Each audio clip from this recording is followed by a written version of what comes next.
आइए आज के वीडियो में हम लोग सीखेंगे अनुपात और समानुपात। जो कि अनुपात आप लोग पढ़ चुके थे, रेशियो पढ़ चुके थे, अभी प्रोपोर्शन भी पढ़ना है। ध्यान दें, रेशियो का आप लोगों को पता ही है। रेशियो का सबसे पहले सिंबल क्या होता है? यह जो सिंबल है यह किसका सिंबल है? अनुपात का। किसका सिंबल है? अनुपात का। उसी तरह समानुपात का सिंबल जो होता है, इसका सिंबल एक्चुअली यह 4 गो बिंदु है, या इसको हम लोग बराबर भी बोलते हैं, है ना। अगर वो 4 गो बिंदु न रहे तो उसको बराबर भी बोला जाता है। समानुपात का मतलब क्या होता है? जो अनुपात के बराबर है वह समानुपात कहलाएगा। जो भी संख्या, जो भी नंबर दिया गया हो, जो भी पद दिया गया हो, वो पद अनुपात अनुपात के बराबर है तो उसे समानुपात कहते हैं। 4 टर्म्स होते हैं ना। ध्यान देंगे, सबसे पहले मान लें आप लिखे हुआ 2 3 4 5 है ना। इसको हम लोग बोलते क्या है? तो इसको पद बोलते हैं। क्या बोलते हैं? टर्म बोलते हैं। जैसे मान लें अनुपात में इस तरह भी लिखा रहता है समानुपात, कुछ भी क्वेश्चन हो सकता है, तो इसको 4 पद बोलेंगे। कितने पद बोलेंगे? 4 पद, है ना। यह सभी टर्म कहलाता है। क्लियर? और ये समानुपात के जगह पे आप बराबर का भी सिंबल डाल सकते हैं, कोई दिक्कत नहीं है। और हम आप लोग को बताए थे कि ये रेशियो में अगर लिखा रहे, ये अनुपात का सिंबल है, अगर इस तरह लिखा रहे तो इसको हम लोग भाग यानी डिवाइड के रूप में भी लिख सकते हैं। आप सभी को पता है ही, है ना। रेशियो तो अब पढ़ चुके थे। चलिए क्वेश्चन की ओर हम आते हैं। क्वेश्चन क्या लिखा हुआ है? बोल रहा क्या में लिखिए समानुपात में है। यहाँ पे आपको जांच करना है कि जो क्वेश्चन दिया गया है यह समानुपात में है या नहीं है, यह चेक करना है। आइए चेक करने के लिए इसमें 2 विधि है। एक पहला विधि, दूसरा विधि, दोनों अलग अलग है। पहला विधि क्या है कि जिस तरह आप रेशियो बनाए हैं उस तरह आप ज्ञात कर सकते हैं, या दूसरा विधि मल्टीप्लाई करके, है ना। प्रथम चतुर्थ पद को और दूसरी और तृतीय पद को गुना किया जाता है। कहने का मतलब ये है कि फर्स्ट विधि पहले बता रहे हैं, फिर दूसरी विधि, दोनों विधि बता रहे हैं। ध्यान देंगे, फर्स्ट विधि अगर बनाएंगे तो आप इसको लिख सकते हैं 2:3 लिख सकते हैं। इसको हम बराबर देंगे तो 2/3 लिख सकते हैं ना। ये 4 को 4:5 को हम 4/5 नहीं लिख सकते हैं, लिख सकते हैं। अनुपात को भाग के रूप में हम लोग लिख सकते हैं। चलिए बहुत अच्छा, आप इसको देखें, यह क्लियर हो रहा है, शॉर्ट आउट तो नहीं हो रहा है। इसको बोला है समानुपात में है या नहीं है। यह देखे कोई किसी से कट नहीं रहा है। एक आंसर है 2/3, एक आंसर है 4/5। ये समानुपात में नहीं है। दूसरा विधि क्या है? फर्स्ट इंटू लास्ट मल्टीप्लाई करना और मिडिल इंटू थर्ड से मल्टीप्लाई करना। कहने का मतलब ये है कि पहले 2 है ना, प्रथम में, लास्ट में कौन अंक है? 5 है, तो आप 2 को 5 से गुना कर दें और बीच दूसरी और तृतीय पद को गुना कर दें। 3 को 4 से गुना कर दें, ठीक है ना। तो 5 को 2 से गुना कर रहे हैं तो 10 आ रहा है, 3 को 4 से गुना कर रहे हैं तो 12 आ रहा है। क्या ये दोनों बराबर आ रहा है? बराबर नहीं आ रहा है, यानी ये समानुपात में नहीं है। समानुपात में कब होगा? जब दोनों रेशियो, दोनों अनुपात बराबर हो, एकदम, जो एकदम सिंबल है, एकदम इक्वल है, तो उसे हम लोग क्या बोलेंगे कि यह प्रोपोर्शन में है, नहीं तो नहीं। उसी तरह दूसरा आप लोग ध्यान दे सकते, बना सकते हैं सेम प्रोसेस। इसका दोनों विधि हम आप लोग को बता ही दिए हैं। इसको भी आप लोग लिख सकते हैं 4/6, या, है ना, या आप इसको 8/10 दोनों लिख के बना सकते हैं। 2 2 4, 2 3 6। इसका क्या आ रहा है? 2/3 आ रहा है। ये 4 2 8, 2 5 10। इसका क्या आ रहा है? 2/5 आ रहा है। क्या दोनों सिंपल है? दोनों इक्वल नहीं है, इसलिए यह रेशियो प्रोपोर्शन में नहीं है। इसका दूसरा विधि भी है। दूसरा विधि हम पहले लिख लेंगे, इसको अनुपात और समानुपात में व्यक्त कर दीजिएगा सबसे पहले, है ना। सबसे पहले अनुपात और समानुपात में व्यक्त कर देना है। हम आप लोगों को बताए थे कि यह समानुपात के सिंबल की जगह पे हम बराबर के सिंबल डाल सकते हैं। नियम क्या है? दूसरा नियम है फर्स्ट इंटू लास्ट, है ना। प्रथम पद और अंतिम पद में गुना कर देना था। प्रथम पद में 4 है, अंतिम पद में 5 है, 10 है। 4 को 10 से गुना करें, समानुपात का भी सिंबल डाल सकते हैं, या यहाँ पे आप इक्वल का भी सिंबल डाल सकते हैं। उसी तरह दूसरी और तृतीय पद को गुना करना सीखे ना, थर्ड टर्म को, तो 6 और 8 को मल्टीप्लाई कर दें और देखिए दोनों के सिंबल यानी दोनों का आंसर बराबर आ रहा है या नहीं आ रहा है। 4 को 10 से मल्टीप्लाई करेंगे तो 40 आएगा, 6 को 8 से मल्टीप्लाई करेंगे तो 6 हो 48। क्या इक्वल है? इक्वल नहीं, यानी यह दोनों अभी तक समानुपात में नहीं है। जांच करना है मुझे, देखें। उसी तरह इसको भी पहले आप समानुपात में व्यक्त कर ले, आपकी मर्जी, या नहीं करे डायरेक्ट भी बना सकते हैं भाग के रूप में, है ना। चलिए 4 को 12 से मल्टीप्लाई करें, फर्स्ट इंटू लास्ट, 12 चौका 48। इसको आप लिख सकते हैं या डायरेक्ट भी डाल सकते हैं। डायरेक्ट भी आप डाल सकते हैं या लिख दो पहले।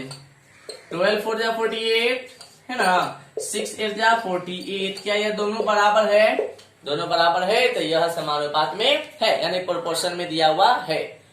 कब दोनों बराबर होगा? जब दोनों रेशियो इक्वल हो, जब दोनों रेशियो दोनों अनुपात समान हो तो उसे हम लोग समानुपात कहते हैं। समानुपात प्रोपोर्शन किसे कहते हैं? दोनों टर्म के, यानी दोनों तरफ के पद, दोनों पद का रेशियो अनुपात अगर एक जैसा आ रहा है, समान आ रहा है तो वह समानुपात कहलाएगा, प्रोपोर्शन कहलाएगा। उसी तरह आप यहाँ लिख सकते हैं 15 रेशियो 45, यहाँ पे अनुपात की जगह पर बराबर का भी सिंबल डाल सकते हैं। उसी तरह 75 रेशियो 125। हम आप लोगों को क्या बताया है? आपकी मर्जी, डिवाइड के रूप में लिखें, भाग के रूप में, या डायरेक्ट आप मल्टीप्लाई कर दे, फर्स्ट इंटू लास्ट मल्टीप्लाई भी कर सकते हैं, या आप इसको डिवाइड के रूप में भी लिख सकते हैं। डिवाइड के रूप में लिखेंगे तो 15/45, और उसी तरह यहाँ पे 75/125। या देखिए कितना से लगेगा, 15 से तो नहीं, 5 से तो लग जाएगा। 5 3 जा 15 है ना, और 5 9 जा 45, 3 यहाँ पे हम लिख रहे हैं। उसी तरह 3 1 3 3 3 जाना, इसका क्या आ रहा है 1/3। ये 25 से डिविजिबल है, 25 से कितनी टाइम्स 3 टाइम्स 25 दिया 75 है ना। अब 25 चौका 100, 25 25 125, इसका क्या आ रहा है 3/5। दोनों इक्वल है जी, यह 1/3 आ रहा है और ये 3/5 है, दोनों इक्वल तो नहीं है, इसलिए यह समानुपात में नहीं दिया है। अभी तक जो हम 4 क्वेश्चन बनाए हैं, मात्र ये एक क्वेश्चन ही समानुपात में है और ये तीनों कोई समानुपात में नहीं दिया गया। उसी तरह अगला क्वेश्चन है,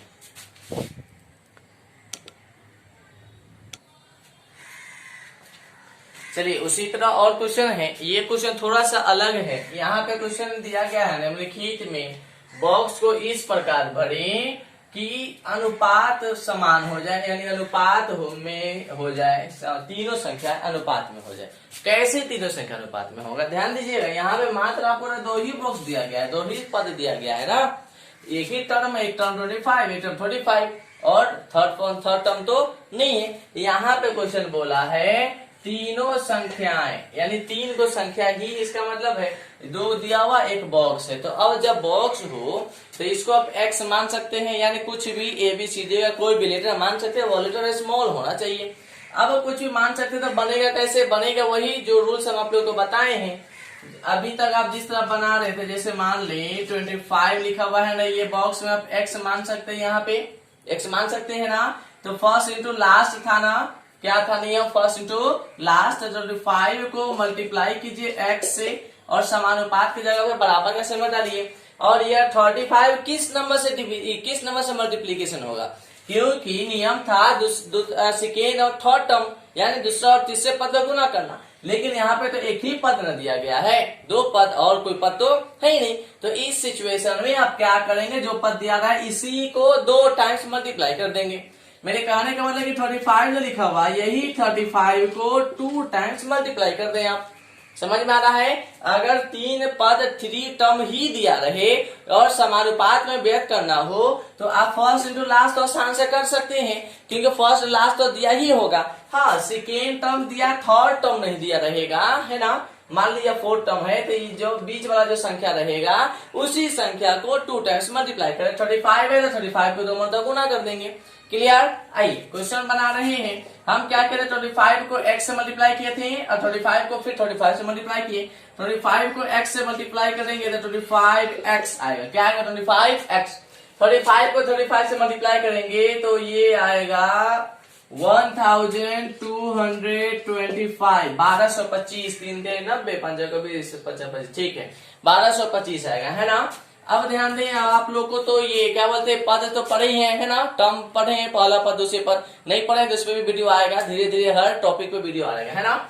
ध्यान दें बन रहा है किस तरह, यह x जो है 25 के पद में है और यह 25 का गुणांक है ना, x का गुणांक 25 है, यह मल्टीप्लाई में है, गुना में, इसको हम भेज देंगे भाग में। ध्यान देंगे x रहेगा यहाँ पे और ये 1225 1225 रहेगा, ये 25 को आप भेज दे भाग में, गुना में है तो गुणांक है ना x का 25, x का 25 गुणांक है तो इसको गुना में है, ये है ना। आप लोग देखिए किए थे ना, गुना में ना था, गुना में, तो इसको भाग में आसानी से भेज सकते हैं। क्या ये 25 से कटेगा? 25 से तो नहीं है कटेगा, 25 का 100, इसको 5 से काटे आसानी से, 5 5 25 है ना, और 5 2 जा 3 यानी 5 दूनी 10, 12 में से 10 घटाए 2 आया, 2 सपोज कीजिए यहाँ पे लगे तो 22 है ना, 5 चौका 20, फिर 22 में से 2 घटाए तो 2 आया, अब 2 सपोज करो 5 से पहले लगे तो 25 बचा 25। यह क्या रहा है 245, क्या रहा है 245 बाई 5, 5 बाई में है ना, यह 5 से डिविजिबल है, बहुत इजी। 5 4 जा 20,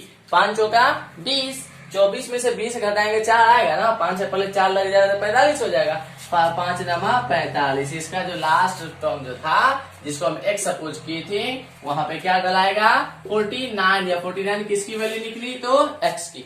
यहाँ पे थर्ड फॉर्म इसका थर्ड टर्म क्या रहेगा तो 49 रहेगा, तो अनुपात बनेगा। क्लियर। उसी तरह ध्यान दें, अब दूसरा जो क्वेश्चन है यहाँ पे फर्स्ट में ही x मान डॉट डॉट दे दिया गया बॉक्स है, कोई बात नहीं है, x मान लेंगे। आप इसको आप x मान ले है ना, x को 64 से गुना करें तो 64x होगा, और ये 32 है, हम क्या बताए तो उसी को 2 मरतबा मल्टीप्लाई कर दे है ना, तो 32 को ही 32 से मल्टीप्लाई कर दे हम, तो ये 64x का 64x रहेगा, 32 को 32 से गुना करेंगे कितना आएगा, ये रफ में हम कर ले रहे हैं, 2 दूना 4, 3 दूना 6, 3 दूनी 6, 3 3 9, ठीक है। तो ये आ रहा है 6 6 12, 1024, ये कितना आ रहा है 1024। थोड़ा सा इंक खत्म हो गया है और मेरे अभी इंक नहीं है, इसलिए आप लोग को देखने में परेशानी होता होगा, लेकिन फिर भी थोड़ा ध्यान दें, हम बोल भी रहे हैं समझ में आएगा ही है ना। थोड़ा सा इंक तो नहीं है मेरे पास क्योंकि इंक खत्म है। अच्छा कोई बात नहीं है, एक और मार्कर है ब्लू कलर का, उसी से हम यूज कर दे रहे हैं ना। इसका इंक खत्म हो चुका है, लाना भूल गए हैं। देखिए ये चल रहा है कि नहीं चल रहा है, ये भी खत्म भी होगा। 1024 था है ना, 1024, 1024 था, 1024। कोई दिक्कत तो नहीं है, इंक खत्म हो गया था इसलिए इसको यूज कर रहे हैं ना। x इक्वल टू 1024 बाई क्या है 64 है, तो बाई में 64 रहेगा, ये 24 है ना, ये क्या है 24। अब देखिए किससे कटेगा, ये 8 के पारे में तो 64 है, कटेगा ये 8 के पारे में कटेगा, 8 एकम 8, 10 2 22, 8 दूनी 16, 16 4 20 22, 6 8 से कटेगा। 8 के टेबल में 64 कितने टाइम्स 8 टाइम्स, चले 8 टाइम्स 8 से काटे, 8 के टेबल में 10 नहीं, 8 1 जा 8, यह हम लोग तो किए थे रफ, मिटाते थे इसको। उसी तरह 10 में 7 घटाएंगे 2 आएगा, 2 यहाँ पर लग जाएगा 22, 8 के पारे में 22 नहीं, 8 दूनी 16 है ना। फिर 22 में से 16 घटाएंगे कितना आएगा 6, 6 यहाँ पर लग जाएगा तो 64, 8 हटाई 64। क्या अब यह किसी नंबर से कटेगा 8 से कटेगा, तो 8 0 से 11, 8 एकम 8, 9 10 11 12, 8 से 9 से कटेगा, चलो 8 एकम 8 है ना, यह भी काट दे 8 एकम 8, 12 में से 8 घटाएंगे तो कितना आएगा 4 आएगा ना, 4 यहाँ पर लग जाता है 45, 8 45, 8 एकम 8 8 48, 6 टाइम्स डिविजिबल है, यह 16 आएगा।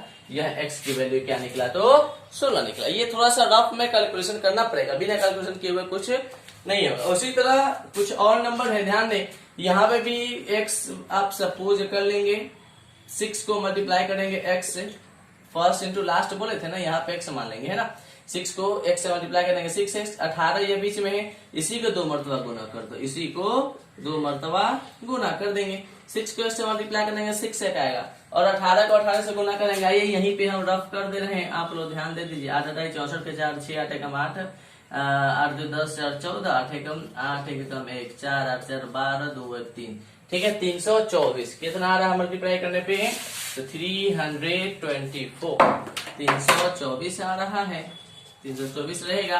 अब यहाँ पे इसलिए x इक्वल टू क्या होगा 324 बाई 324 बाई क्या है तो 6 है। क्या 6 से डिविजिबल है, तो हाँ तो लग तो रहा है 6 से डिविजिबल है, 2 से भी डिविजिबल है ही, 3 से 3 2 5 5 4 9 है डिविजिबल। चलिए यह 6 से तो 1 टाइम्स कट रहा है, 6 1 6 है ना, 6 टेबल में 32 तो नहीं है, 6 5 30, 6 5 30 है ना, 32 में से 30 लेस करेंगे तो 2 आएगा, 2 यहाँ पर 24, 6 4 जा 24, तो यहाँ पे x की वैल्यू क्या निकल रहा है तो 54।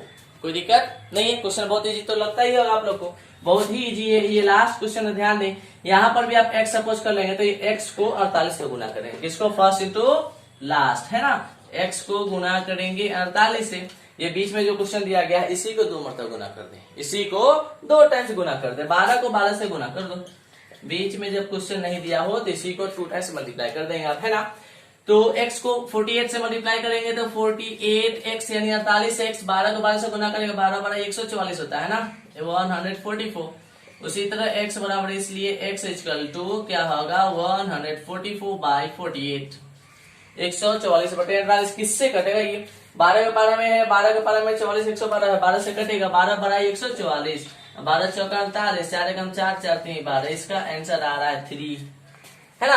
तो इसका क्या निकलेगा यहाँ पे क्या डलाएगा तो 3 डलाएगा x की वैल्यू जो निकला वो क्या आया 3। क्वेश्चन तो समझ में आ ही गया होगा। इसी को हम लोग अनुपात और समानुपात बोलते हैं। बहुत इजी क्वेश्चन है और लैंग्वेज वाला भी कुछ क्वेश्चन है जो आप लोग को हम नेक्स्ट वीडियो जो आएगा ना तो उसमें लैंग्वेज वाला भी क्वेश्चन आप लोग को क्लियर करवा देंगे। और आप लोग बताएं और जो आप लोग का इशू था कैमरा का धीरे धीरे उसको इम्प्रूव कर रहे हैं और कैमरा भी कोशिश कर रहे हैं परचेज करने का, लेकिन कुछ दिन तक मुझे पेशेंस रखना पड़ेगा और आप लोगों को भी पेशेंस रखना पड़ेगा। और वीडियो तो हम हर दिन डाल ही रहे हैं और बीच में कभी गैप हो जा रहा कुछ काम की वजह से हम कहीं चले जा रहे हैं इसलिए, लेकिन आप लोग को रेगुलर इसी तरह वीडियो आता रहेगा और आप लोग मेरे साथ बने रहें। वीडियो अच्छा लग रहा है तो दोस्तों में लाइक शेयर और सब्सक्राइब जरूर करें। Okay bye, thank you.